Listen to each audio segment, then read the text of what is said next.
Hello guys, welcome to RBK diaries. இன்றைக்கி நம்ம என்ன வீடியோ பார்க்க போகிறோம் அப்படின்னா, கருவேப்பிள்ளை தொக்கு எப்படி செய்கிறதுன்னு தான் பார்க்க போகிறோம். வாங்க வீடியோக்குள்ளே போய் பார்க்கலாம். அதுக்கு பேனில் 1.5 ஸ்பூன் தனியாக ஆட் பண்ணிக்கலாம், 1 ஸ்பூன் மிளகு, அதுக்கப்புறமேட்டுக்கு 1 ஸ்பூன் கடுகு நல்லா வெடிச்சதுக்கப்புறம் 1 ஸ்பூன் சீரகம் ஆட் பண்ணிக்கலாம். இது எல்லாத்தையும் லைட்டாக வறுத்துட்டு நம்ம ஆஃப் பண்ணிவிட்டு மிக்ஸி ஜாரில் போட்டு கிரைண்ட் பண்ணி வச்சுக்கலாம். கிரைண்ட் பண்ணி இந்த மசாலா பவுடரை தனியாக எடுத்து வச்சுக்கோங்க. நெக்ஸ்ட் அதே பேனில் ஒரு 2 டேபிள் ஸ்பூன் ஆயில் ஆட் பண்ணிவிட்டு 3 வரமிளகாய், சின்ன துண்டு புளி, அதுக்கப்புறம் வாஷ் பண்ணி வச்ச கருவேப்பிலை எல்லாத்தையும் உள்ளே ஆட் பண்ணி நல்லா மொறுமொறுன்னு ஆகிற அளவுக்கு வறுத்துக்கலாம். இப்போ மொறுமொறுன்னு ஆகிடுச்சு, நம்ம ஸ்டவ் ஆஃப் பண்ணிக்கலாம்.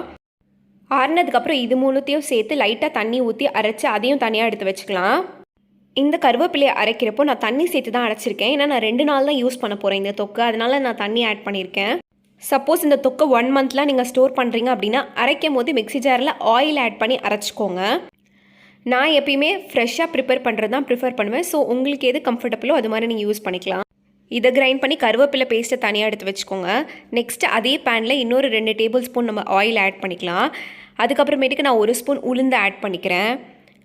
நெக்ஸ்ட்டு ஒரு 1/2 ஸ்பூன் பெருங்காயத்தூள் ஆட் பண்ணிவிட்டு ஒரு 7 பூண்டை பொடிசாக கட் பண்ணி அதையும் ஆட் பண்ணிக்கிறேன். பூண்டு கோல்டன் ப்ரௌன் ஆனதுக்கப்புறம் நம்ம அரைச்சி வச்ச கருவேப்பிலை பேஸ்ட்டை ஆட் பண்ணிவிட்டு அதுக்கப்புறம் நம்ம அரைச்சி வச்ச மசாலா பவுடரையும் நம்ம ஆட் பண்ணிக்கலாம். இதில் தேவையான அளவுக்கு உப்பு ஆட் பண்ணிவிட்டு மிக்ஸ் பண்ணிவிட்டு ஒரு கொதி வந்ததுக்கப்புறம் நம்ம அடுப்பை வந்து ஆஃப் பண்ணிக்கலாம். அவ்வளோதான், நம்ம அடுப்பை ஆஃப் பண்ணியாச்சு. நம்ம கருவேப்பிலை தொக்கு வந்து ரெடி ஆகிடுச்சு. இந்த கருவேப்பிலை தொக்கு வந்து நம்ம உடம்புக்கு ரொம்பவே ஹெல்தி. ஸோ இந்த மாதிரி நிறையா வீடியோஸ் வேணும்னா மறக்காமல் ஆர்பிகே டைரிஸ் சேனலை சப்ஸ்கிரைப் பண்ணிவிட்டு கூடவே பக்கத்தில் இருக்க பெல் ஐக்கானையும் கிளிக் பண்ண மறந்துடாதீங்க. தேங்க்யூ.